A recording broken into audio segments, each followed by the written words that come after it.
Hello everyone. Today, Biker Justice Analyst bring you a story full of humanity and compassion. Enjoy listening. Runaway Hell's Angel saved poor Waitress after 9 minutes underwater. What he did next shocked everyone.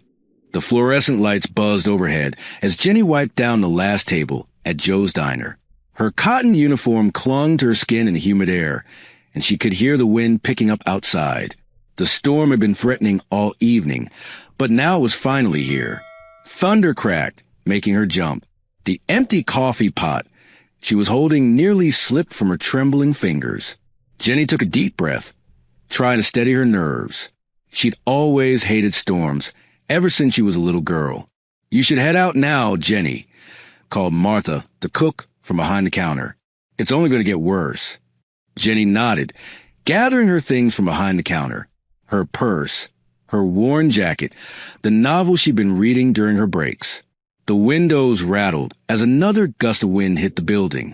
Through the glass, she could see the palm trees along the boardwalk bending sideways, their fronds whipping in the gale. Before you continue listening, please let me know where in the world are you watching from today. Now back to the story. "Are you sure you don't want to give you a ride?" Martha asked, concern etched on her weathered face. "I'll be fine," Jenny insisted, though her voice wavered slightly. "It's only 3 blocks to my apartment." She didn't mention that her mother would be waiting up, worried sick if she was even a few minutes late. Her mom had enough to deal with already. The rain drummed against the roof, growing louder by the minute.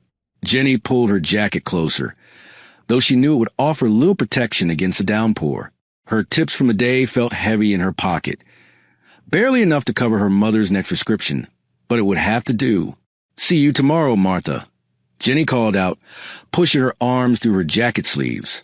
The older woman waved, already busy closing down the kitchen for the night.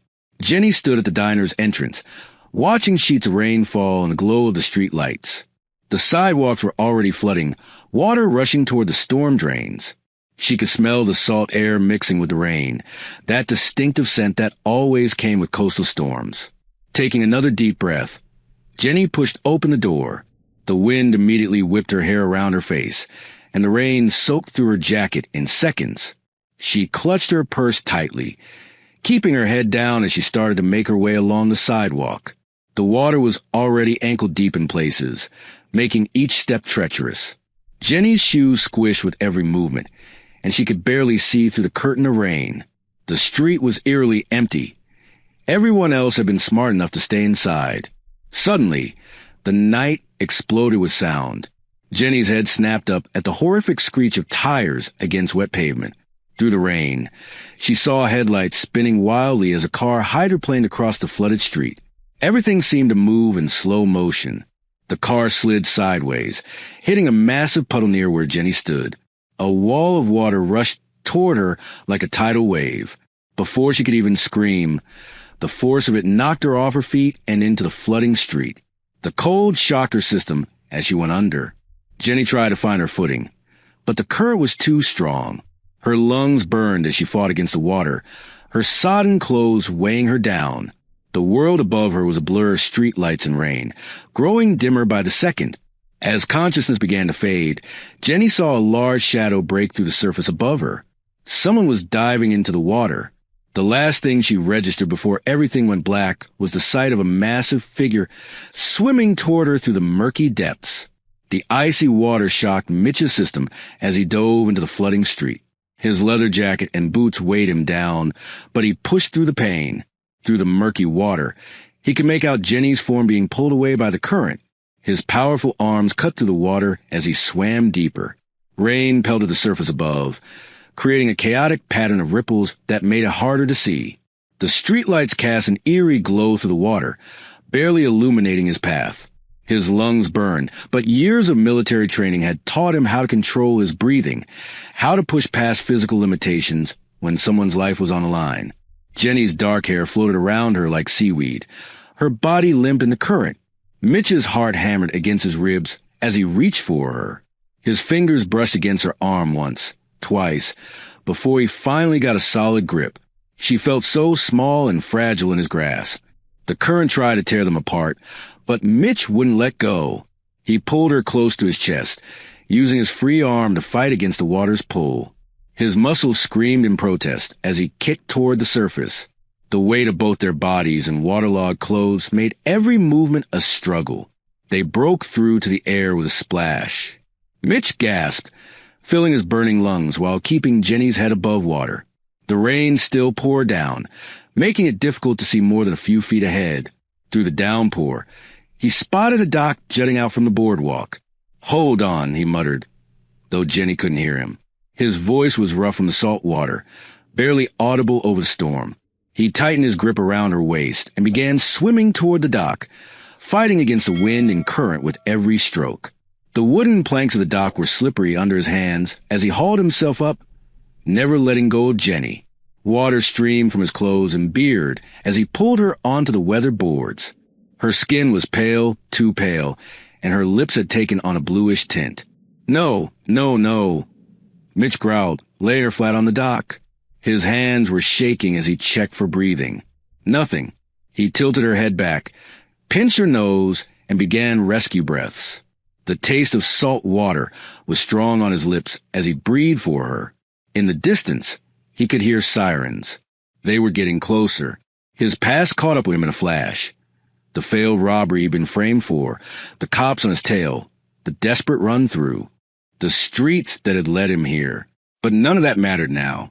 All that mattered was a young woman lying motionless before him. Mitch started chest compressions, counting under his breath. The rain continued to pour down on them both as he worked. "Come on," he urged, his voice rough with emotion. "Breathe." The sirens were getting louder.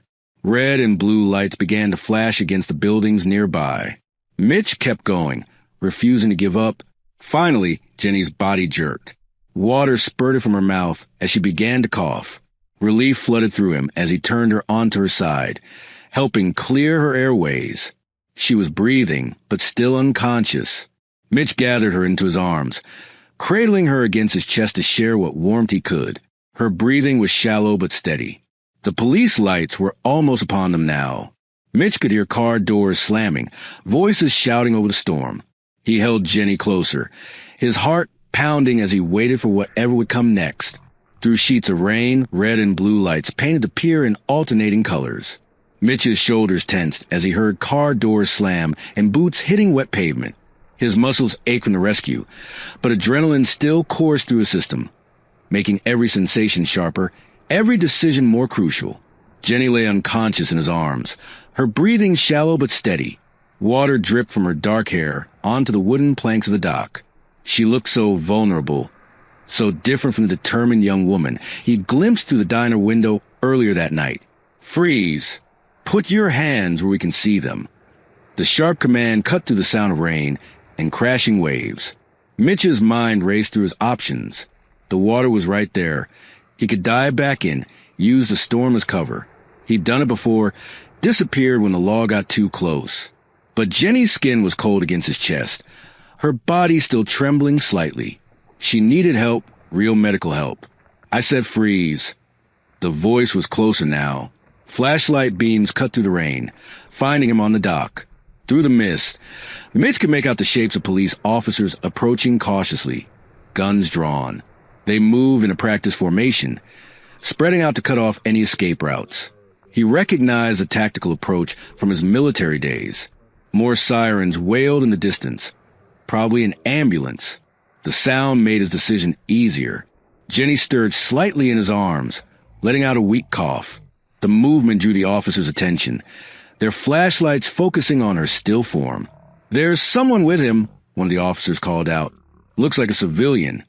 "She needs help," Mitch said, his voice rough from the salt water. He kept his movements slow and deliberate as he adjusted his hold on Jenny. "She was drowning. I pulled her out." The officers hesitated, clearly thrown by the situation.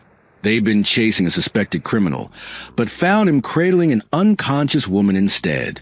Rain continued to pour down, making everyone blink against the water in their eyes. "Put her down! Slowly!" the lead officer commanded. "Then back away with your hands up." Mitch looked down at Jenny one last time. Despite everything, a small part of him wanted to run, to fight. But that wasn't who he was trying to be anymore. Not since Nate. Not since he'd promised to change. With careful movements, he lowered Jenny to the dock. His large hands, covered in faded tattoos, made sure her head was positioned carefully. The wood was rough beneath her, but it was the best he could do. As he straightened up and backed away, paramedics rushed forward with a stretcher. They immediately began checking Jenny's vital signs, their practiced movements efficient despite the weather. Mitch raised his hands above his head, watching as they worked to save her. The police moved in quickly. The first officer grabbed his arm, spinning him around roughly. The impact of being tackled knocked the breath from his lungs as several officers brought him down to the wet dock.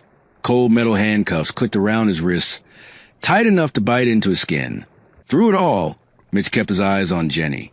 The paramedics had wrapped her in blankets and were lifting her onto the stretcher. Her chest rose and fell steadily. She was breathing on her own. She was going to make it. As the officers pulled him to his feet, Mitch felt the weight of his choices, both past and present, settle over him. "I'm sorry," he whispered, the words lost in the storm. Whether he was apologizing to Jenny, to Nate, or to himself, he wasn't sure. Jenny's eyelids fluttered open, greeted by harsh fluorescent lights that made her squint. The steady beep of a heart monitor filled the room, mixing with the distant sounds of nurses chatting in the hallway. Her throat felt raw, like she'd swallowed sandpaper, and her chest ached with every breath. White walls, white ceiling, white sheets. Everything around her screamed hospital, and 4 lines snaked from her arm to a clear bag hanging beside her bed. The smell of disinfectant tickled her nose, making her want to sneeze. As consciousness fully returned, so did the memories. Rain, cold, the sudden rush of water filling her lungs. Then him, Mitch. His face emerged from her foggy memories, stern but determined as he fought against the current to reach her. She remembered the strength in his arms as he pulled her from the water, the gentle way he'd held her despite his intimidating size. A nurse bustled into the room, her comfortable shoes squeaking against the linoleum floor. "Oh, good, you're awake." She checked Jenny's vitals with practiced efficiency. "How are you feeling, dear?" "Like I got hit by a truck," Jenny croaked, her voice barely above a whisper. "Water, please." The nurse helped her sip from a plastic cup, the cool liquid soothing her throat. "You're very lucky," the nurse said, adjusting Jenny's pillows. "If that man hadn't pulled you out when he did." Before Jenny could ask about Mitch, a man in a dark suit appeared in the doorway. He had the worn, tired look of someone who'd seen too much and slept too little. "Miss Carter?" His voice was gruff but professional. "I'm Detective Simmons. Mind if I ask you a few questions about last night?" The nurse shot him a disapproving look. "She just woke up, Detective." "It's okay." Jenny managed, though her heart rate picked up slightly. "I can talk." Runaway Hell's Angel saved poor Waitress after 9 minutes underwater. What he did next shocked everyone. Detective Simmons pulled up a chair, notebook in hand. His eyes were sharp, studying her face as if looking for clues. "Can you tell me what happened last night?" Jenny described leaving work, the storm, the car that had lost control. When she got to the part about being thrown into the water, her voice trembled slightly. The memory of that helpless feeling made her hands shake. "And then someone pulled you out?" Simmons prompted, his pen poised above his notepad. "Yes," Jenny said softly. "Mitch, he saved my life." The detective's expression hardened slightly. "You know his name?" "I heard the police calling it out," she lied, remembering glimpses of his face from the diner over the past few weeks. "He could have run, but he stayed. He made sure I was breathing." "Miss Carter," Simmons leaned forward, his voice taking on an edge, "the man who pulled you out is a known criminal. He has ties to dangerous people. Any information you might have about him." "He saved my life," Jenny interrupted, surprising herself at the strength in her voice. "I was drowning, and he jumped in without hesitating. He held me until help came, even though he knew he'd be arrested." "Sometimes criminals do good things for bad reasons," Simmons pressed. "If you remember anything about his behavior, anything he might have said..." "What I remember," Jenny said firmly, is someone risking everything to save a stranger. That's not the action of a hardened criminal detective. That's the action of a hero. Simmons sat back, his expression unreadable as he studied her. The beeping of the heart monitor filled the silence between them. Detective Simmons slammed a thick manila folder onto the metal table, making a sharp crack that echoed to the small interrogation room. Mitch didn't flinch. His large frame remained still, hands cuffed in front of him, water still dripping occasionally from his beard onto his soaked shirt. Let's talk about your time with the Hells Angels, McAllister, Simmons said, pulling out a chair and sitting down. The metal legs scraped against concrete floor. 10 years is a long time to ride with them. Mitch's face remained expressionless, his eyes fixed on a point just past the detective's shoulder. The fluorescent lights hummed overhead, casting harsh shadows across his tattooed arms. You know what I see here? Simmons spread photos across the table, surveillance shots of Mitch from years ago, riding with the gang. I see a man who hasn't changed. Still running, still causing trouble. The cuffs clinked softly as Mitch shifted slightly in his chair. His clothes were uncomfortable, clinging to his skin, but the discomfort barely registered. He'd been in worse situations. That woman you pulled from the water, Simmons continued, leaning forward. Was it really heroics, or were you just trying to avoid attention? Maybe create a distraction? For the first time, Mitch's eyes met the detective's. There was something in them. Not anger, but a deep, unwavering certainty. I couldn't let her drown. Just like you couldn't let your friend Nate die? Simmons tossed another photo onto the table. This one showed a younger Mitch standing next to a man with kind eyes and an easy smile. But he died anyway, didn't he? Mitch's jaw tightened. The mention of Nate's name hit him like a physical blow, but he kept his expression neutral. The image brought back memories he'd tried to bury. The sound of gunfire, the weight of Nate in his arms, the blood spreading across his friend's chest. You were there that night, Simmons pressed, his voice cutting through Mitch's thoughts. The night of the shootout. Your friend took a bullet meant for you, didn't he? The fluorescent light flickered, and for a moment, Mitch was back there, in that dark alley, Nate pushing him out of the way, the look of acceptance on his friend's face as he fell. The guilt that had lived in his chest for years throbbed like an old wound. Nothing to say about that? Simmons stood up, gathering his photos. Well, here's something to think about. Your old gang's been asking about you. Seems they haven't forgotten about that night either. The detective moved toward the door, pausing with his hand on the handle. Whatever game you're playing, McAllister, it won't work. People like you don't change. The door closed with a heavy thud, leaving Mitch alone with his thoughts. Nate's face floated in his mind, not from the photo, but from his memories. The way his friend had looked at him that last time, telling him to get out, to make something better of his life. I tried, brother, Mitch whispered to the empty room, the words heavy with years of regret. I really tried. The guilt pressed down on him like a physical weight. 5 years had passed since that night, but sitting in this cold room, it felt like yesterday. He could still hear Nate's last words. Make it count, Shadow. Make it all count. But now, despite all his efforts to leave that life behind, his past was still there, waiting to pull him back in. The cuffs around his wrists seemed to tighten, a reminder that maybe you never really escaped who you were. The rain had settled into a gentle drizzle, but Jenny barely noticed it as she stood outside the hospital entrance. Her damp hair clung to her face and neck, and her clothes still felt uncomfortably wet despite the fresh scent the hospital had given her. In the distance, a police car's red and blue lights flickered through the misty evening, reminding her of the man who'd risked everything to save her life. Her hands trembled slightly as she pulled out her phone. The screen lit up, showing 3 missed calls from her mother.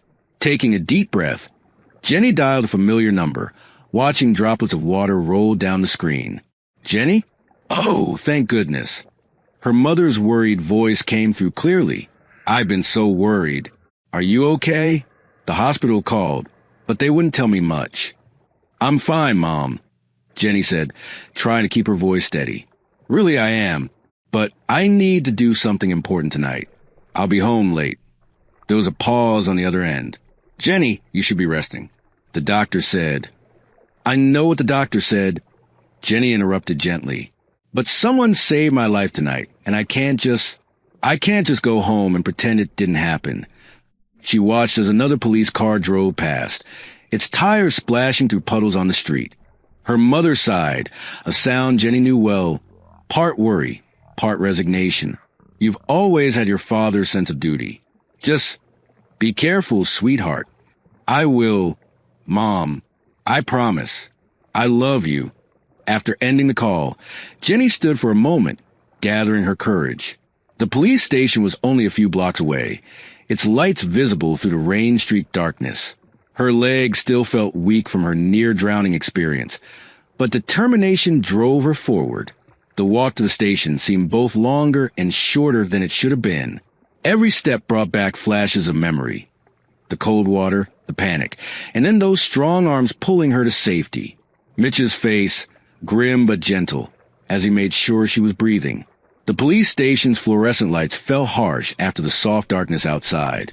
Jenny pushed through the glass doors, water dripping from her coat onto the linoleum floor. The front desk sergeant looked up, his eyebrows rising in recognition. Miss Carter? Detective Simmons emerged from a side hallway, his tie loosened and sleeves rolled up. You should be at the hospital. His voice carried a mix of concern and suspicion. Jenny straightened her shoulders, meeting his gaze. I need to know about him, about Mitch McAllister. Her voice came out stronger than she expected. Simmons's expression hardened. Miss Carter, that man is a known criminal with ties to... That known criminal saved my life tonight. Jenny cut in, her hands clenched at her sides. He could have run, but he didn't. He stayed to make sure I was breathing. The detective studied her face, his own expression unreadable. The fluorescent lights buzzed overhead, creating an uncomfortable silence. I want to know what's going to happen to him. Jenny continued, softer but no less determined. I need to know he's being treated fairly, and I want to be kept informed about his situation. Simmons ran a hand through his graying hair, looking suddenly tired. Miss Carter, this isn't some simple case. McAllister has a complicated past, and... Then help me understand it, Jenny insisted, taking a step forward. Because right now, all I know is that I'm alive because of him. And I think that has to count for something. The visiting room felt like winter had settled permanently within its concrete walls. Jenny wrapped her arms around herself as a guard led her to a small table with 2 metal chairs. The fluorescent lights cast harsh shadows across the room, making everything seem even more stark and unwelcoming. Mitch sat there, his large frame making the metal chair look almost comically small. His shoulders were hunched, and dark circles shadowed his eyes. When he looked up and saw Jenny, his expression shifted from resigned exhaustion to genuine surprise. The tattoos on his arms seemed darker against his pale skin, telling stories she couldn't yet read. You shouldn't be here, he said, his voice rough from lack of use. His hands, resting on the table, twitched slightly. Jenny sat down across from him, tried to appear more confident than she felt. I needed to see you, she said softly, to thank you properly. Mitch's eyes darted away from hers. Don't thank me. I just did what anyone would have done. But they didn't. You did. Jenny leaned forward slightly. The detective told me you were running from something when you saved me, that you could have gotten away if you hadn't stopped. The silence stretched between them, broken only by the distant sound of doors opening and closing somewhere in the facility. Mitch's jaw clenched, and Jenny could see him wrestling with whether to speak or remain silent. I couldn't let you drown, he finally said. I've watched too many people die already. Jenny's heart beat faster at this opening. Like Nate? She asked gently. Mitch's head snapped up, his eyes sharp. How do you know about Nate? I heard the detectives mention him. They said he was your friend. Mitch's hands clenched into fists on the table, then slowly relaxed. Nate was more than a friend. He was my brother in everything but blood. His voice grew quiet, almost distant. We joined the Hells Angels together, young and stupid, thinking we were invincible. Jenny waited patiently as Mitch gathered his thoughts. His eyes had taken on a faraway look, seeing something beyond the concrete walls. Nate was different from the rest of us, he continued. He never lost his conscience, always talked about getting out, making something better of ourselves. A bitter smile crossed his face. He died trying to protect me during a shootout. Wrong place, wrong time, they said, but it was my fault. I'd made enemies and they came looking for me. What happened after? Jenny asked softly. I left the gang. Tried to start fresh. Mitch's laugh was hollow. But you don't just walk away from that life. It follows you, haunts you. Every time I think I'm free, something pulls me back in. He looked down at his hands. The robbery they're accusing me of, I wasn't even there. But old ghosts have long memories, and someone wanted to make sure I paid for leaving. Jenny reached across the table, her hand stopping just short of touching his. But you're not that person anymore. You proved that when you saved me. Mitch pulled his hands back slightly. You don't know me, Jenny. The things I've done. He shook his head. That night, when I saw you in the water, I thought about Nate, about how he would have jumped in without hesitation. Maybe I was trying to make up for not being able to save him. Over the next few days, the Stark visiting room became familiar territory to Jenny. Each visit peeled back another layer of Mitch's complicated past, revealing the man beneath the tough exterior. The fluorescent lights still hummed overhead, but the room felt less cold somehow. During one visit, Mitch's usual reserved demeanor cracked as he spoke about his childhood. Mom died when I was 12, he said, absently tracing a pattern on the metal table. Dad worked 2 jobs after that. Barely saw him. The streets raised me more than he did. Jenny noticed how his shoulders slumped slightly when he talked about his father. That must have been lonely, she said softly. The Hell's Angels became my family. Mitch's voice grew quiet. They gave me what I thought I needed. Belonging, respect, purpose. Didn't realize until too late that it came with strings attached. Each story added another piece to the puzzle.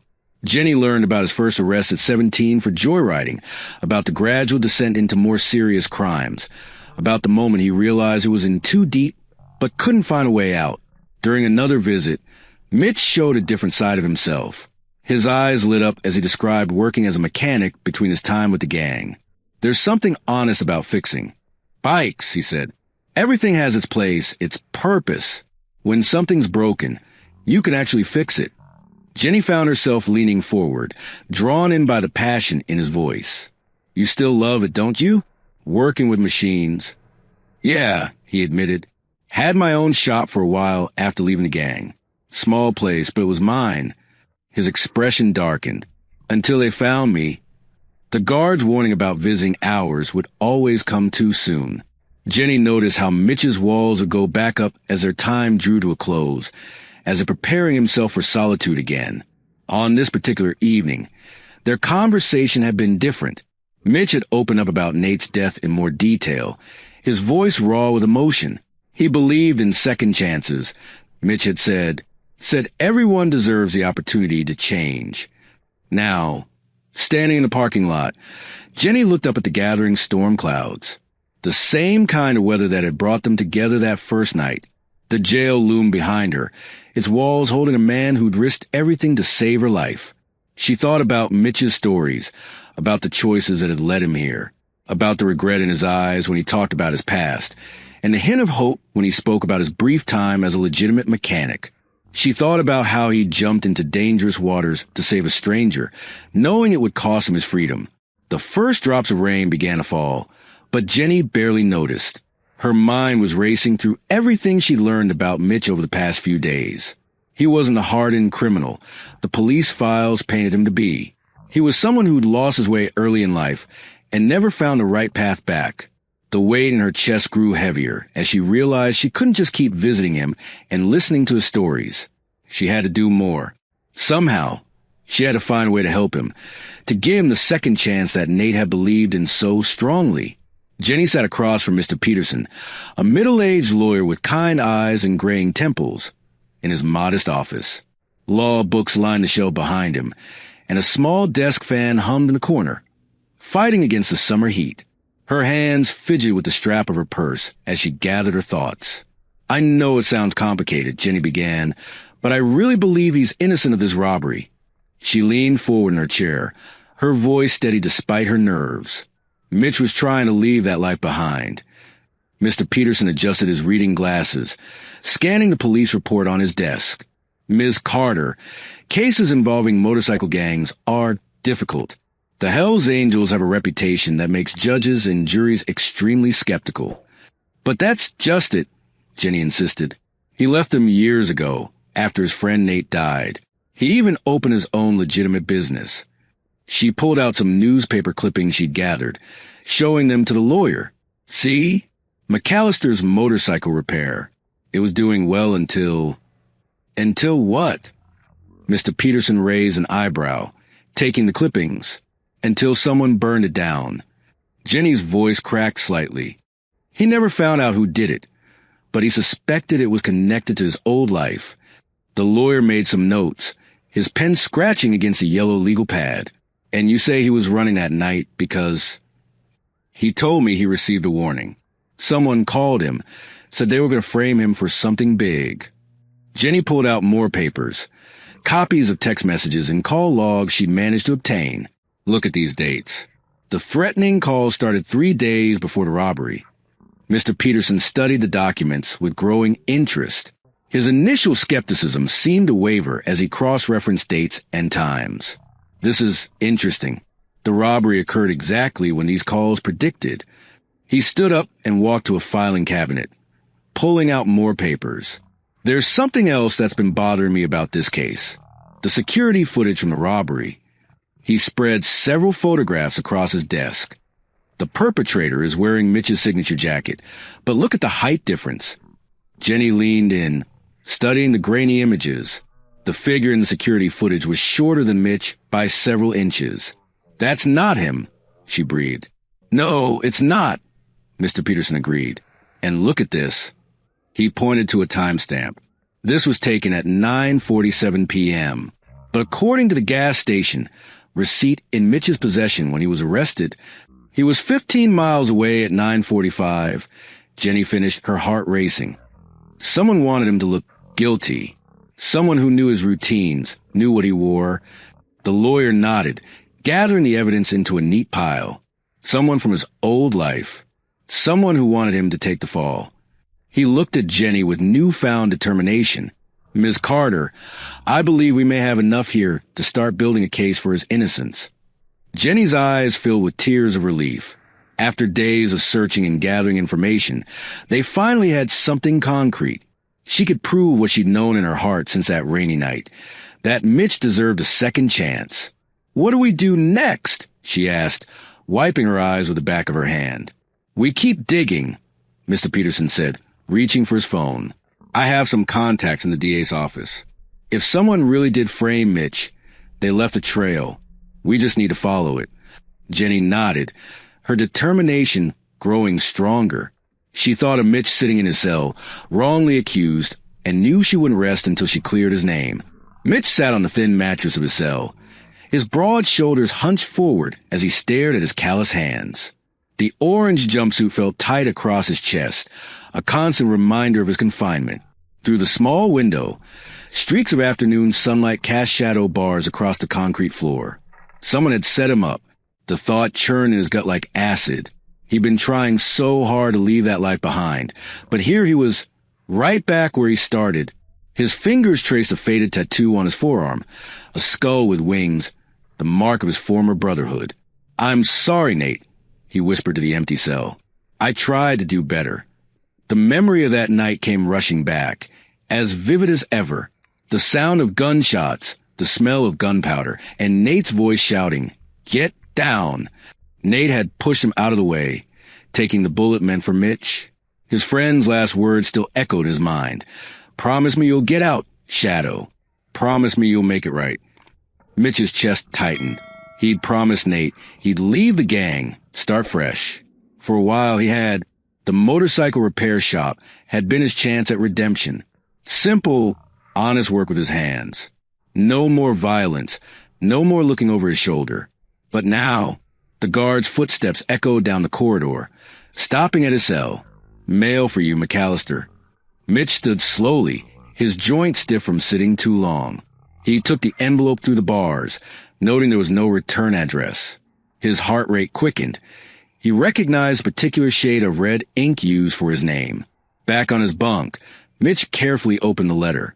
The paper inside was cheap, the kind you find at any convenience store. But the message was clear enough. Shadow, you know how this works. Take the fall for the robbery. Do your time quietly and everything stays cool. Start talking, and we'll have to pay a visit to that pretty waitress who's been asking questions. Maybe stop by her sick mother's place too. Remember what happened to Nate when he tried to walk away. The paper crumpled in Mitch's massive fist. His knuckles turned white as rage and fear battled inside him. The gang's reach was long, their memory longer. They'd burned down his shop as a warning. And now, they were threatening Jenny's sweet, determined Jenny, who'd been trying to help him despite everything. Mitch unclenched his fist and smoothed out the letter, reading it again. Each word felt like a weight being added to his shoulders. The gang still owned him, still controlled him from the shadows. All his efforts to break free, all his attempt at redemption, they meant nothing in the face of their threats. He thought of Jenny's visits, her gentle questions, her unwavering belief in him. She'd seen something in him worth saving, just like Nate had. And now, because of him, she was in danger. The letter trembled in his hands as the full weight of the situation crashed down on him. The gang had him exactly where they wanted him, trapped between his past and any hope of a future. They knew his weaknesses, knew he couldn't bear to have another death on his conscience. Mitch leaned back against the cold cell wall, closing his eyes. The letter fell from his fingers to the floor, its message already burned into his mind. The gang's control over him was as strong as ever, reaching through the prison bars to strangle any chance he had at a new life. Jenny's hands trembled as she adjusted her simple blue blouse in the news station's bathroom mirror. Dark circles under her eyes betrayed her sleepless nights spent gathering evidence, but determination burned bright in her gaze. She smoothed down her hair one last time, trying to look presentable for the cameras. Ms. Carter? A young production assistant knocked on the door. We're ready for you. Jenny took a deep breath, clutching her folder of documents, newspaper clippings, legal papers, and testimony she collected with her lawyer's help. The weight of what she was about to do pressed down on her shoulders. Going public meant there was no turning back. The bright lights of the studio made her blink as she walked onto the set. The local morning show host, Sarah Chun, greeted her with a practiced smile. Just relax, Sarah whispered as the makeup artist did some final touches. Pretend we're just having coffee and chatting. The red recording light blinked on. Jenny's throat felt dry as Sarah began the interview. Today we're joined by Jenny Carter, who has an extraordinary story to share about local resident Mitch McAllister, currently held on robbery charges. Jenny, you actually owe your life to Mr. McAllister, don't you? Jenny nodded, her voice stronger than she expected. Yes, I do. During that terrible storm last month, I was thrown into the flooding street. The water was freezing, the current was strong, and I couldn't breathe. I thought I was going to die. She paused, remembering the cold grip of the water. But Mitch dove in after me.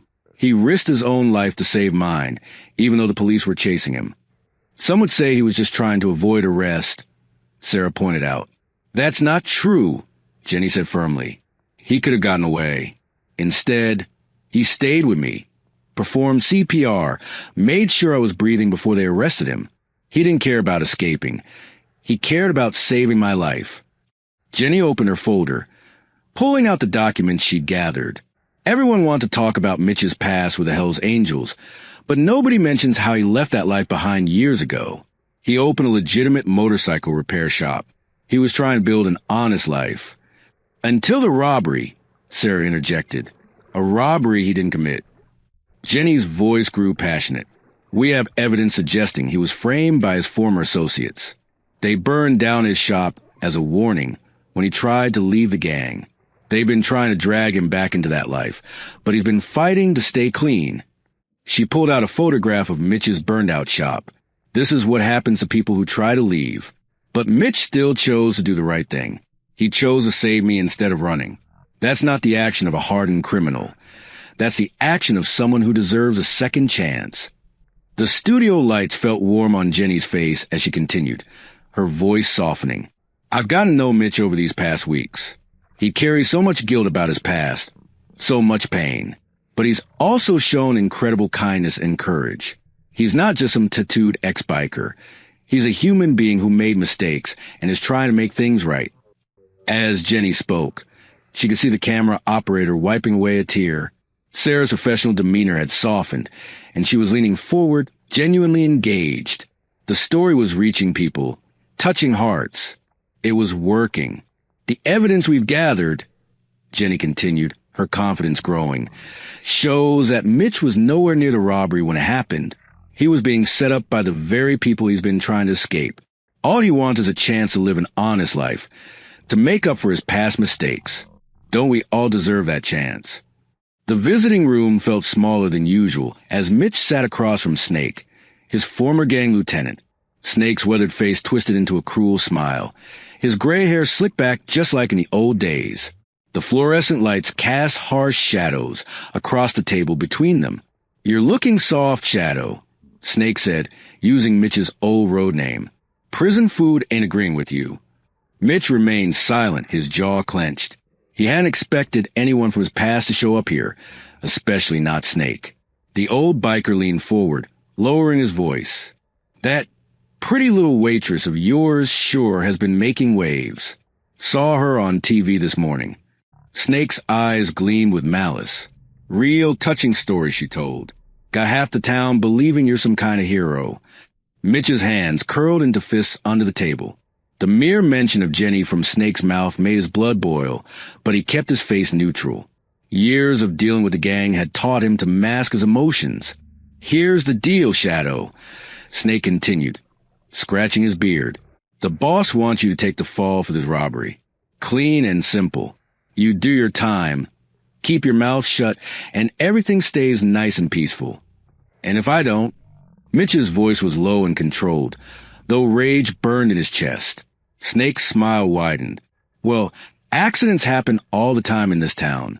Pretty girl like that, walking home alone at night." He shrugged. "Would be a shame if something happened to her. Or maybe her sick mother. I hear she needs a lot of medical care." The plastic chair creaked as Mitch shifted his weight, every muscle in his body tensing. The old familiar anger surged through him, the kind that used to lead to violence in his gang days. But now it was different, focus controlled. "You always were predictable, Snake," Mitch said quietly, "still doing the boss's dirty work after all these years. Better than being a traitor." Snake spat. "You turned your back on us. After everything we did for you. Everything you did for me." Mitch leaned forward, his voice dropping to a dangerous whisper. "Like setting me up? Like getting Nate killed?" Snake's face darkened. "Watch yourself, Shadow. You're in no position to make accusations." "I'm done watching myself," Mitch replied. "I'm done letting the gang control my life.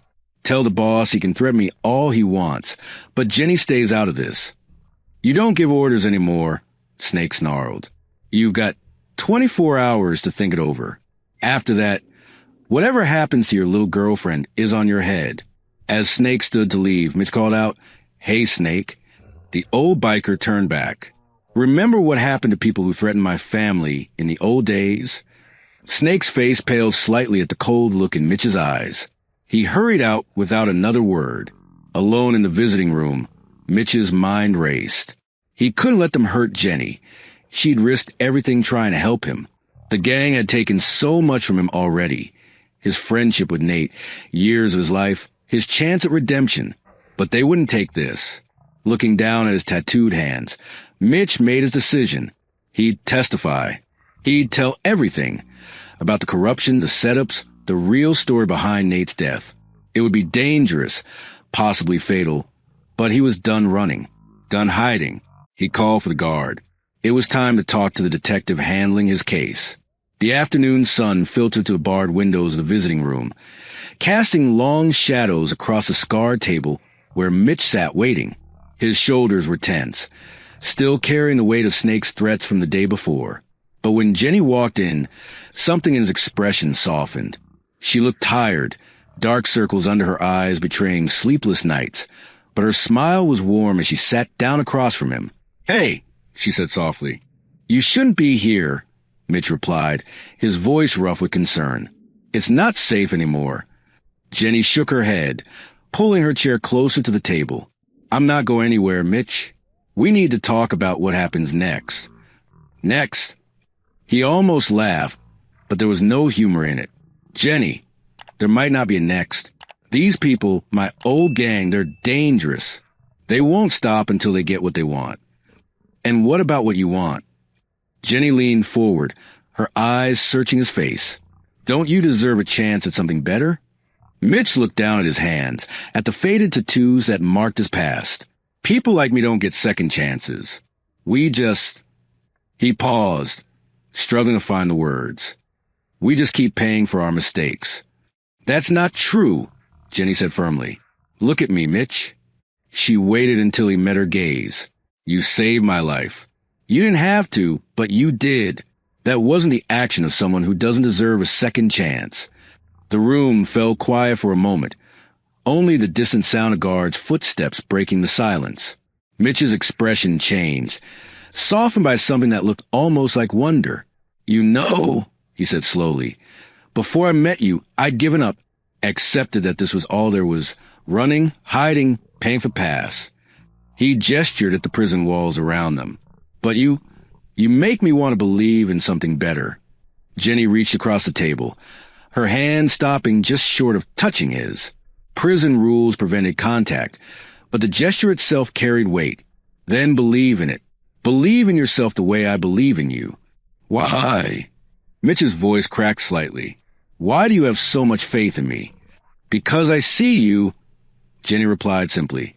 Not the man in your gang file, not the person everyone else assumes you are. I see the man who risked everything to save a stranger. The man who carries so much guilt about his friend Nate that he's been punishing himself ever since. She paused, her eyes filling with tears. I see the man you become, Mitch, not the man you were. Mitch sat very still, his chest tight with emotion he couldn't express. In all his years, through all his struggles, no one had ever looked at him the way Jenny did. Like he was worth saving, worth fighting for. Her words cut through years of self-loathing and regret, touching something in him he thought had died long ago. Hope. I don't know if I could be the man you see, he admitted quietly. You already are, Jenny said with absolute conviction. You just need to believe it too. Looking into her eyes, Mitch felt something shift inside him. Her unwavering faith in him had become an anchor in the storm of his life, the only thing keeping him from surrendering to despair. For the first time in years, he allowed himself to imagine a future beyond survival, beyond running, beyond the shadows of his past. The lawyer's office was cramped but comfortable, with afternoon light streaming through Venetian blinds. Jenny sat next to Mitch, her hands clasped tightly in her lap. Across the desk, Attorney Sarah Martinez spread several documents in front of them, her face animated with barely contained excitement. This is it, Sarah said, pressing play on a small digital recorder. This changes everything. A gravelly voice filled the room.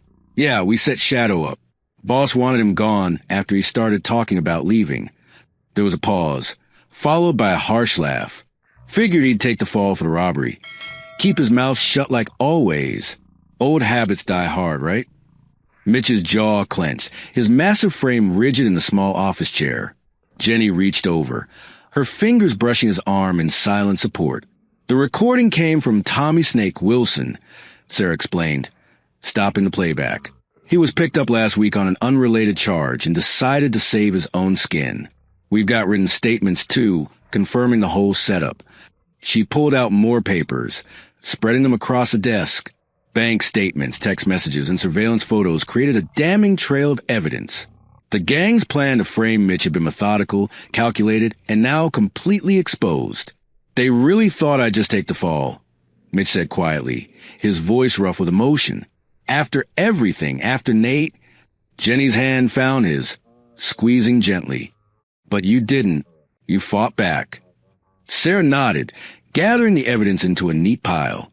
The DA's office is already moving on this.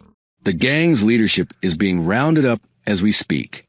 Multiple charges, conspiracy, fraud, the robbery itself. She looked at Mitch directly. Your charges are being dropped. All of them. The words seemed to hang in the air. Mitch sat very still, as if afraid any movement might shatter this moment of victory.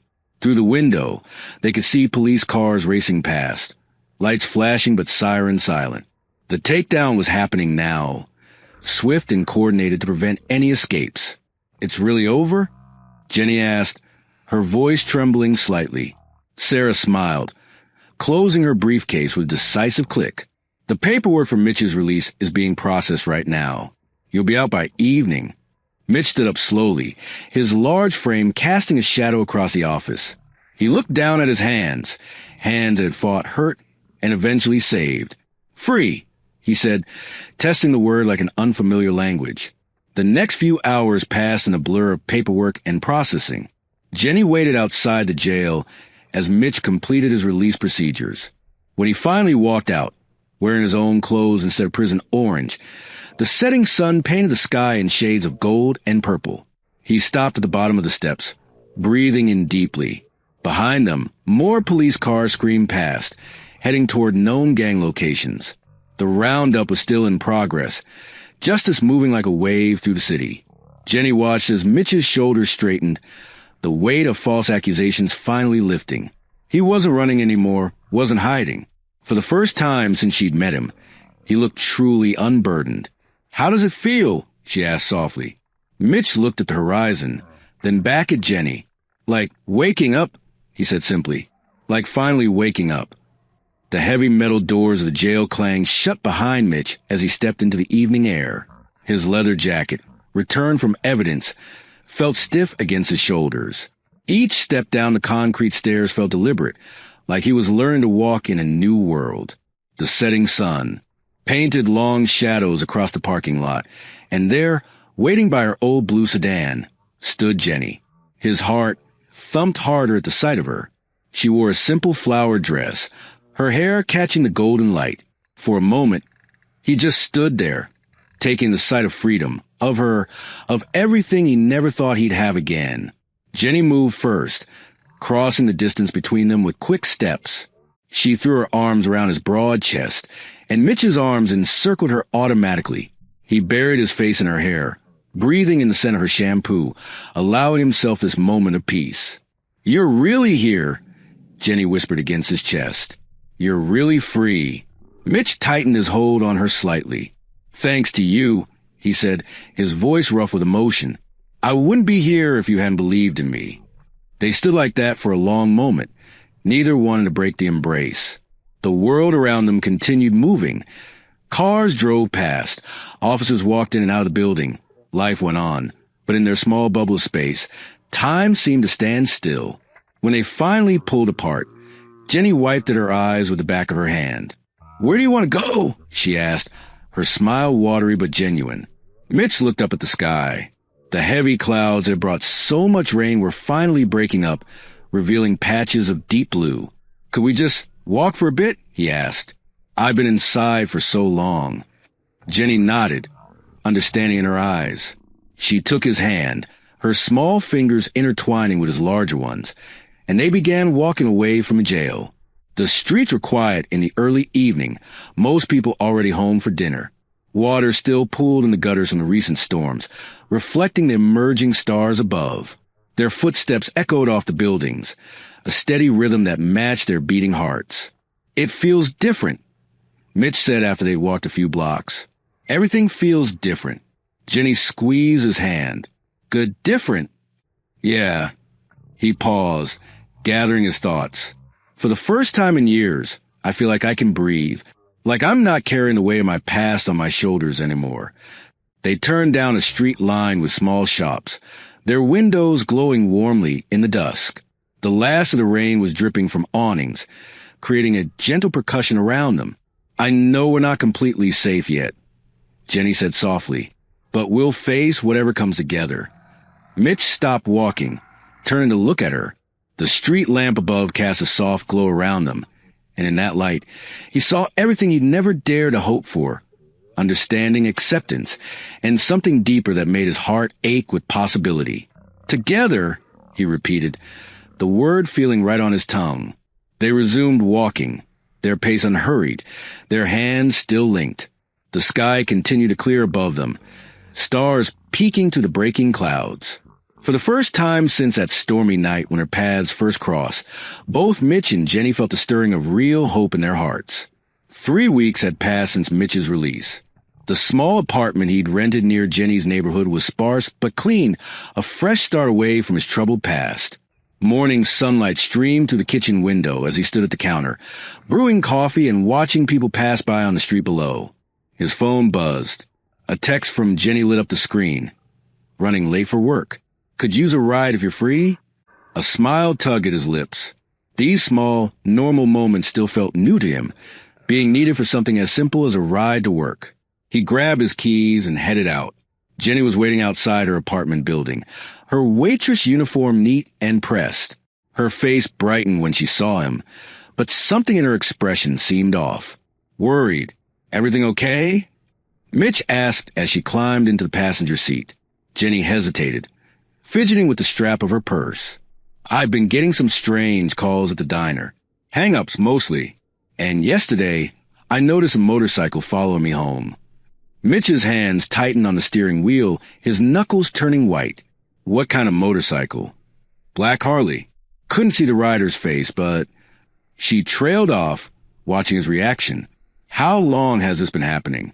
His voice was controlled, but anger simmered beneath the surface. About a week. I didn't want to worry you, but a dark SUV suddenly swerved into their lane, cutting them off. Mitch slammed on the brakes, threw his arm across Jenny protectively. Through the rear-view mirror, he caught sight of another vehicle boxing them in from behind. Hold on, he growled, yanking the wheel hard to the right. The car jumped the curb, cutting through an empty lot. Jenny gripped the dashboard as they bounced over the uneven ground. They emerged onto a side street, but the SUV was still behind them. Mitch's mind raced, mapping out escape routes. He recognized these tactics. This was how the gang operated. His phone rang. Unknown number. Jenny answered it on speaker. A familiar voice crackled through. Looking good, Shadow. Nice to see you playing house. Ray. Mitch spat the name like poison. Ray had been Nate's replacement in the gang after his death. We gave you a chance to take the fall quietly, Ray continued. Now we'll do this the hard way. Pretty girlfriend you got there. Be a shame if something happened to her. The line went dead. Mitch pulled into an abandoned gas station, his breathing heavy. Jenny reached for his hand, but he was already out of the car, pacing, his face twisted with rage. I won't let them hurt you, he said when she joined him. This ends now. Mitch, we should call the police. The police can't stop them. Not in time. He ran a hand through his hair, his decision crystallizing. I've been running from my past for too long. Everything I did, everything that happened with Nate, it's all led to this moment. Jenny stepped closer, her eyes fierce. You're not alone in this. No, he said firmly. I won't risk your life. This is my fight. They made it my fight when they threatened me. Her voice was steady, determined. We faced this together, remember?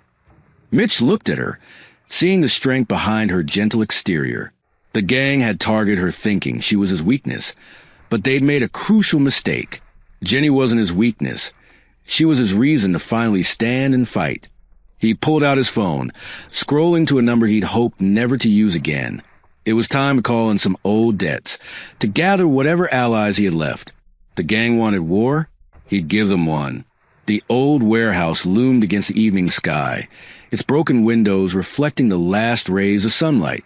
Mitch stood in front of the building, his shoulders squared and jaw set. This was where it would end. The same place where Nate had died 5 years ago. He'd made the call an hour ago, challenging Ray to meet him here. Jenny was safe at the police station, despite her protests. Some battles needed to be fought alone. The rumble of motorcycles filled the air. One by one, they appeared, 5 riders, their bikes forming a half-circle around him. Ray dismounted first, his leather vest bearing the familiar Hell's Angels patches. Look who finally grew a spine, Ray sneered, removing his helmet. Though I gotta say, showing up alone? Not too bright. Shadow. Mitch didn't flinch at his old road name. I'm not Shadow anymore. Haven't been for a long time. Once a brother, always a brother. Ray said, spreading his arms. Or, did you forget that when you started playing hero? The other riders dismounted, creating a tightening circle around Mitch. He recognized them all. Men he'd once called brothers, men who'd turned their backs on everything that brotherhood was supposed to mean. "You're the ones who forgot," Mitch said, his voice carrying across the empty lot. Nate believed in loyalty, in protecting each other. Not this. He gestured at their intimidation tactics. "You've turned into everything we used to fight against." Ray's face darkened. "Don't you dare speak his name. You're the one who got him killed." "I've carried that guilt for years," Mitch admitted, his voice steady. "But Nate died because he stood up for what was right, just like I'm doing now." "What's right?" Ray laughed harshly. "Living soft with some waitress? Turning your back on your real family." "Family doesn't frame each other for crimes," Mitch countered. "Family doesn't threaten innocent people." He took a step forward, and something in his stance made two of the riders step back. They'd known him before, knew what he was capable of, but there was something different about him now, a certainty that hadn't been there before. "I'm not here to fight," Mitch continued. "I'm here to tell you it's over. The threats, the intimidation, all of it. I got evidence of every crime you've committed since Nate died. One word from me, and it goes to the FBI. "You're bluffing," Ray snarled, but uncertainty flickered in his eyes. "Try me?" Mitch's voice was cold. "I got nothing left to lose, Ray.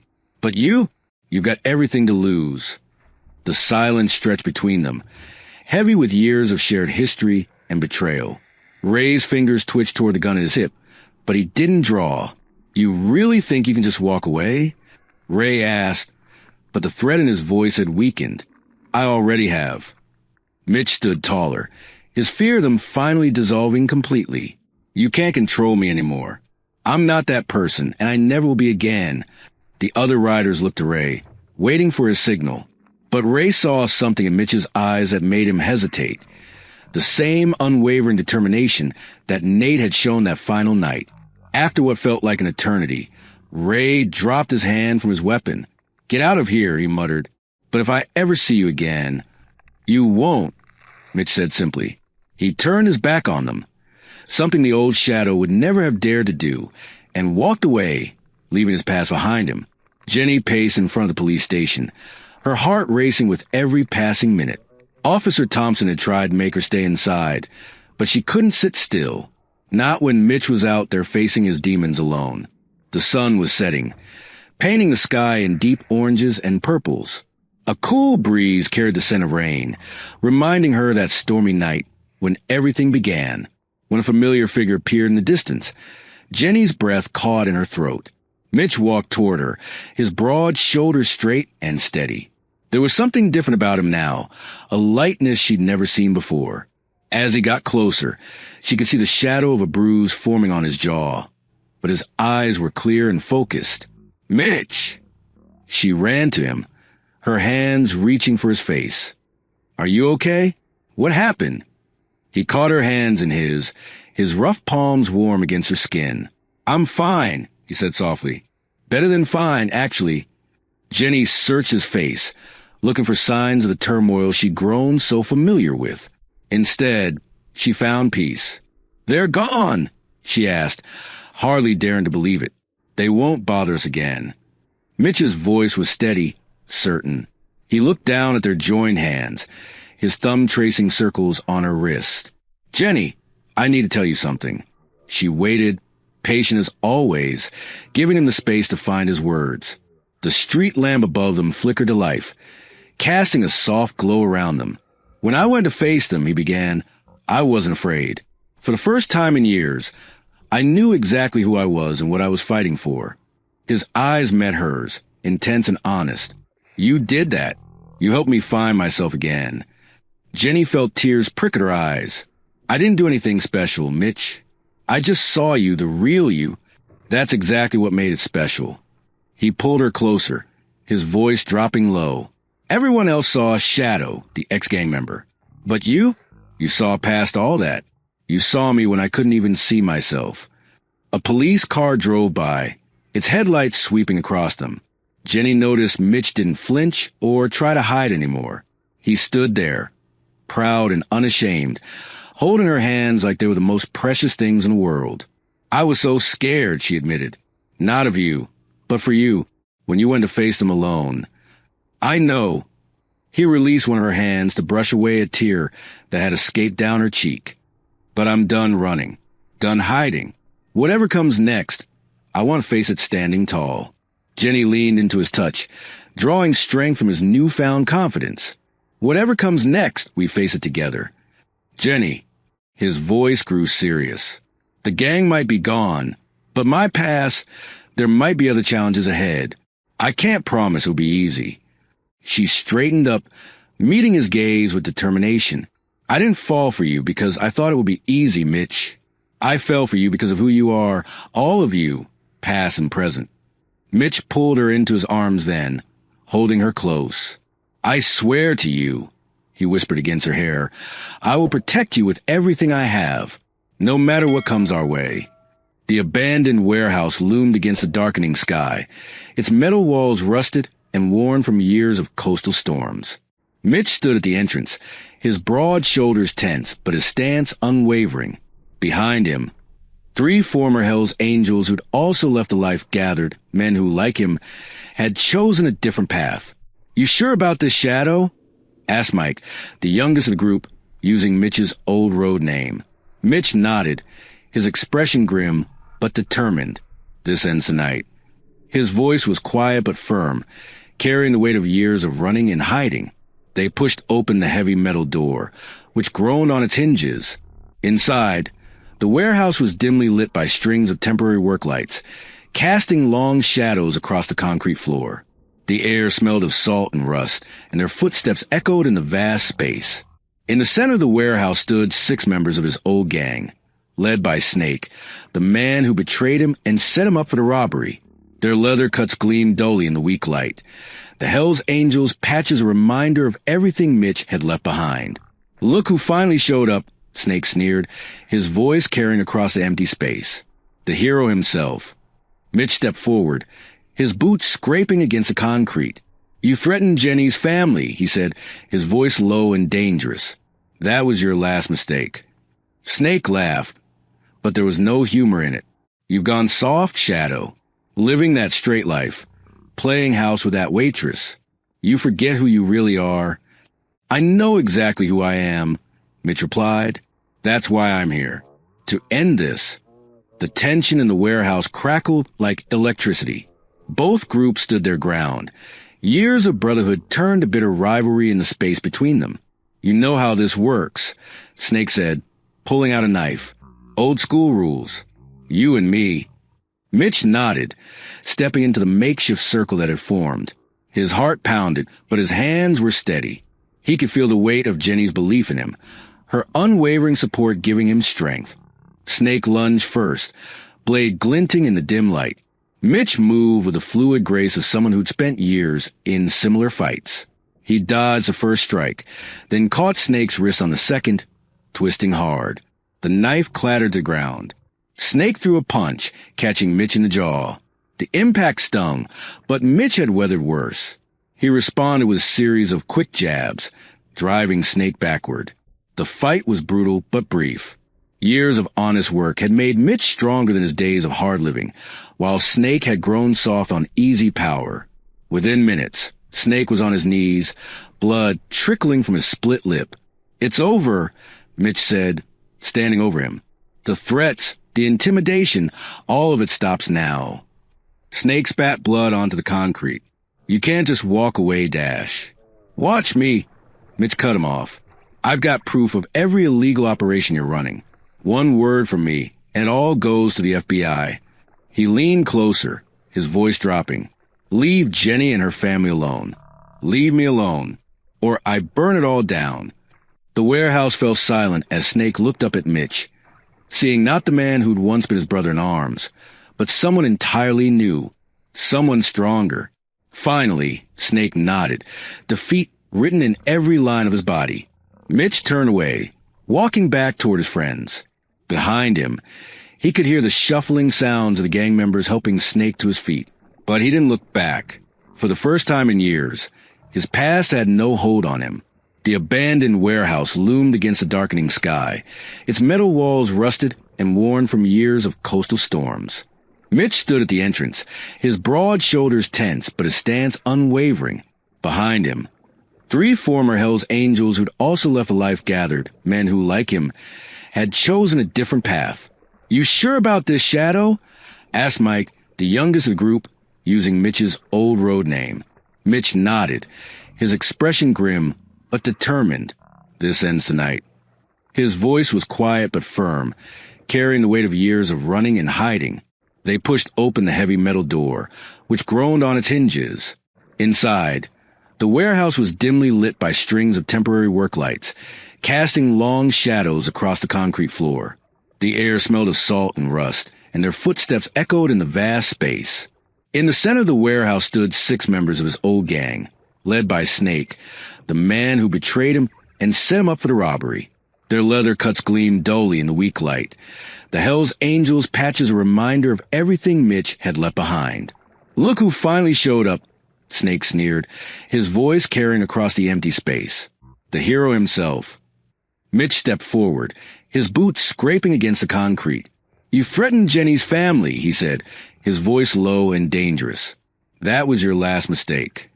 Snake laughed, but there was no humor in it. "You've gone soft, Shadow, living that straight life, playing house with that waitress. You forget who you really are." "I know exactly who I am," Mitch replied. "That's why I'm here. To end this." The tension in the warehouse crackled like electricity. Both groups stood their ground. Years of brotherhood turned to bitter rivalry in the space between them. "You know how this works," Snake said, pulling out a knife. "Old school rules. You and me." Mitch nodded, stepping into the makeshift circle that had formed. His heart pounded, but his hands were steady. He could feel the weight of Jenny's belief in him, her unwavering support giving him strength. Snake lunged first, blade glinting in the dim light. Mitch moved with the fluid grace of someone who'd spent years in similar fights. He dodged the first strike, then caught Snake's wrist on the second, twisting hard. The knife clattered to the ground. Snake threw a punch, catching Mitch in the jaw. The impact stung, but Mitch had weathered worse. He responded with a series of quick jabs, driving Snake backward. The fight was brutal but brief. Years of honest work had made Mitch stronger than his days of hard living, while Snake had grown soft on easy power. Within minutes, Snake was on his knees, blood trickling from his split lip. "It's over," Mitch said, standing over him. "The threats, the intimidation, all of it stops now." Snake spat blood onto the concrete. "You can't just walk away, Dash." "Watch me." Mitch cut him off. "I've got proof of every illegal operation you're running. One word from me, and it all goes to the FBI. He leaned closer, his voice dropping. "Leave Jenny and her family alone. Leave me alone, or I burn it all down." The warehouse fell silent as Snake looked up at Mitch, seeing not the man who'd once been his brother in arms, but someone entirely new, someone stronger. Finally, Snake nodded, defeat written in every line of his body. Mitch turned away, walking back toward his friends. Behind him, he could hear the shuffling sounds of gang members helping Snake to his feet, but he didn't look back. For the first time in years, his past had no hold on him. The morning sun cast long shadows across the parking lot of Pete's auto shop as Mitch pulled up on his motorcycle. The familiar scent of oil and metal greeted him as he walked into the garage, nodding to Pete, the old mechanic who'd given him a chance when others wouldn't. "Morning," Pete called out, wiping his hands on a rag. "Got a transmission that needs looking at."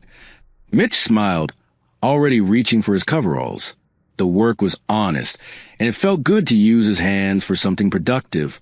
Years of working on bikes in his past life had given him skills that Pete valued, and the older man never asked about the tattoos that peeked out from under Mitch's sleeves.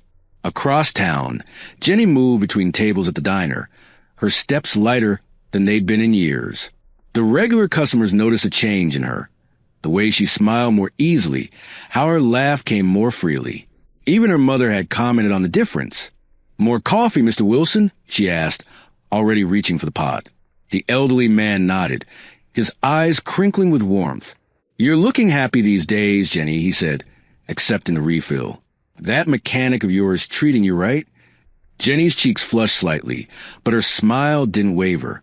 "He is," she said simply, thinking of how Mitch had helped her mother with home repairs last weekend, refusing to accept payment.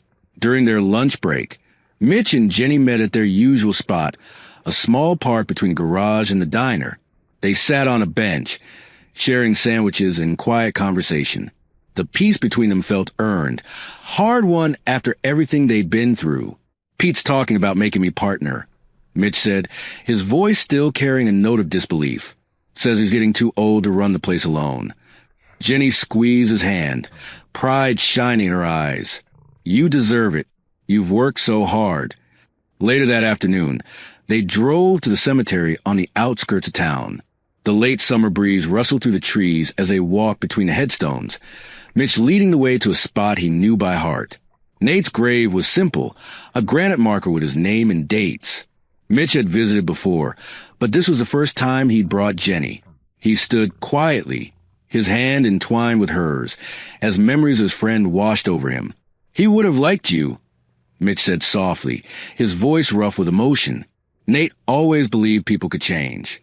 That's why he trailed off, but Jenny understood. Jenny placed the flowers they'd brought at the base of the headstone. "Tell me about him," she said gently. Mitch took a deep breath. "He was the best of us. Even in the worst times, he kept his humanity. He used to say that redemption wasn't about erasing the past. It was about choosing a better future." They stood there together as the sun began to set, casting long shadows across the peaceful cemetery. Mitch felt the weight of his past, but it no longer threatened to drag him down. Instead, it reminded him of how far he'd come, of the choices he'd made that had led him here. Jenny leaned against him, her presence steady and sure. "He'd be proud of you," she said softly. Mitch nodded, unable to speak for a moment.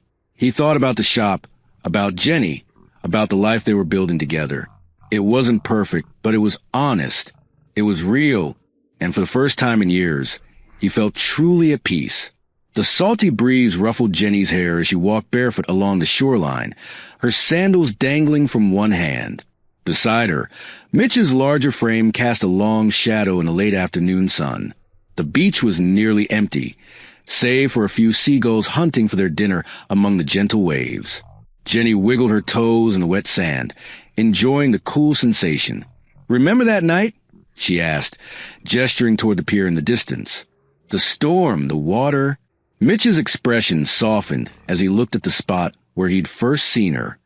"Hard to forget," he said, his voice carrying over the sound of the waves.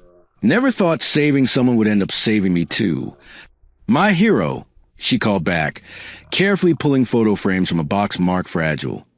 Her fingers traced over a picture of her and her mother, making a mental note to hang it somewhere special.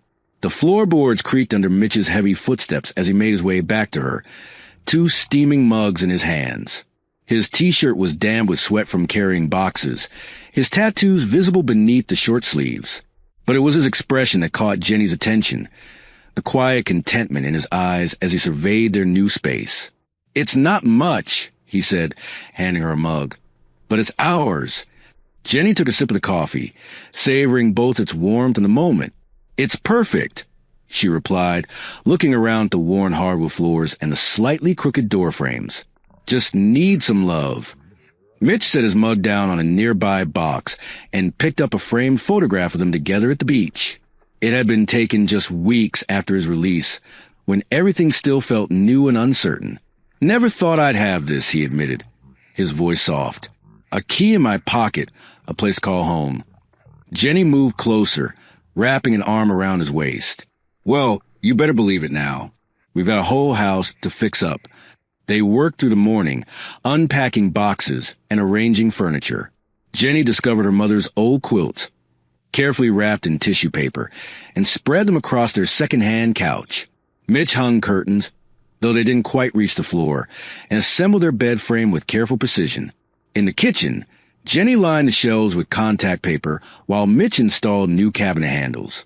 They worked in comfortable silence, occasionally broken by questions about where things should go or gentle teasing when one of them made a mess. "Look what I found," Jenny said, pulling something from a box of kitchen items. She held up a small cactus in a terracotta pot, a housewarming gift from her mother, our first plant. Mitch laughed, the sound filling the small kitchen. "Probably the only thing we can't kill." "Hey!" Jenny protested, but she was smiling too. She placed the cactus on the windowsill above the sink, where the afternoon sun would reach it. "There. Now it's really starting to feel like home." They stood back, taking in their progress. The kitchen was coming together, even if half the cabinets were still empty and there were boxes everywhere. Through the window, they could see their small backyard, overgrown but full of potential. A butterfly bush bloomed near the fence, its purple flowers attracting monarchs. Mitch wrapped his arms around Jenny from behind, resting his chin on top of her head.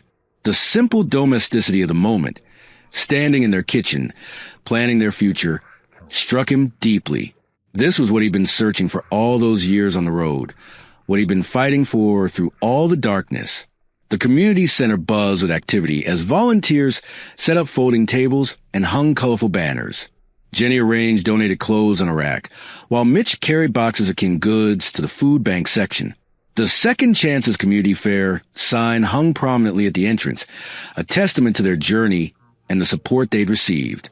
They walked in comfortable silence for a while, their footprints trailing behind them in the damp sand. The ocean breeze carried away the last remnants of summer heat, making the afternoon perfect for their walk. "I've been thinking," Jenny said, stopping to pick up a perfectly formed shell. She turned it over in her hands, admiring its spiral pattern. "About the future. About us." Mitch's hand found hers, his callous fingers intertwining with her smaller ones. "Me too," he admitted. "Pete's offer to make me partner, it means stability, a real chance at building something." Jenny smiled, remembering how proud he'd looked when he'd first told her about Pete's proposal. "The house next to Mom's is up for sale," she said carefully, watching his reaction. "It needs work, but I'm good with my hands," Mitch finished, a slow smile spreading across his face. "A home of our own, room for family." Jenny's heart swelled at the hope in his voice. "I've always wanted children," she said softly. "2, maybe 3. A big yard where they can play." Mitch stopped walking, turning to face her. The setting sun painted his features in warm gold, softening the hard edges that life had carved into his face. "I never thought I'd have this," he admitted. "A chance at a normal life. A family. Someone who believes in me." Jenny reached up, her hand resting against his cheek. The beard that had once seemed intimidating now felt familiar under her touch. "You've always had it in you, Mitch. You just needed to believe it yourself." They continued their walk, talking about their dreams for the future. Mitch spoke about expanding the auto shop, maybe adding a motorcycle repair section. Jenny shared her hopes of going back to school, studying part-time while keeping her job at the diner. As the sun began its final descent toward the horizon, they found a spot on the beach to sit. The sand was still warm from the day's heat, and Jenny leaned against Mitch's solid presence. Their hands remained linked, a simple gesture that spoke volumes about their journey together. The waves rolled in rhythmically, their sound a soothing backdrop to the moment. The sky blazed with colors, deep oranges and purples painting the clouds in brilliant hues. It was the kind of sunset that reminded Jenny of new beginnings, of hope.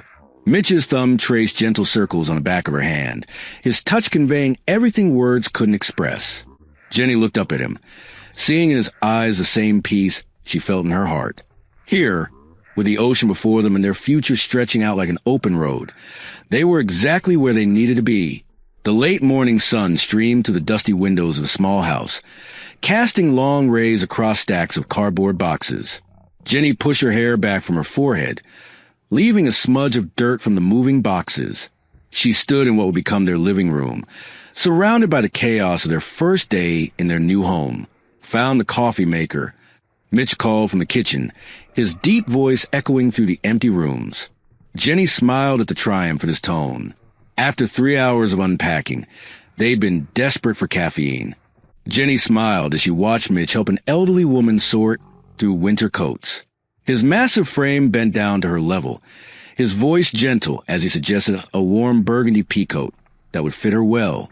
The woman's eyes crinkled with gratitude, reminding Jenny of how far they'd come from those stormy nights and uncertain days.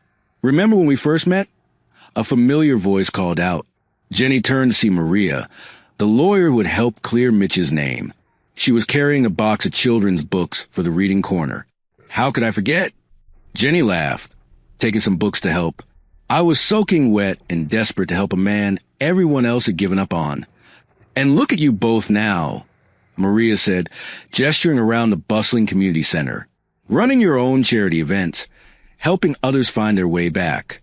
Across the room, Mitch was now showing a young man how to fill out job applications. The kid couldn't have been more than 20, with the same lost look Mitch once had. But there was hope in his eyes as Mitch spoke to him, sharing his own story of redemption. Jenny made her way through the crowd, stopping to help where needed. She adjusted a sign advertising free legal counsel, straightened chairs at the career counseling station, and welcomed newcomers with warm smiles and gentle words. Each person who walked through those doors carried their own battles, their own storms to weather. At the counseling booth, she recognized some faces from Mitch's support group, former gang members working to rebuild their lives. They nodded respectfully at her, knowing she was part of their extended family now. One of them, a young woman with fading tattoos, was teaching others how to write resumes. "Never thought I'd see the day," Mitch said, appearing beside Jenny. He wrapped an arm around her waist, watching the scene before them. All these people helping each other, being given another chance. "Just like you were," Jenny replied, leaning into him. A small commotion at the entrance drew their attention. A group of bikers had arrived, but not the kind that once haunted Mitch's past. These were from a motorcycle club he'd started. Riders dedicated to community service and supporting others in recovery. They carried boxes of donations and wore leather vests with patches reading "Road to Redemption MC." The afternoon sun streamed through the high windows, casting warm light across the gathering. Jenny watched as people from all walks of life mingled, shared stories, and supported one another.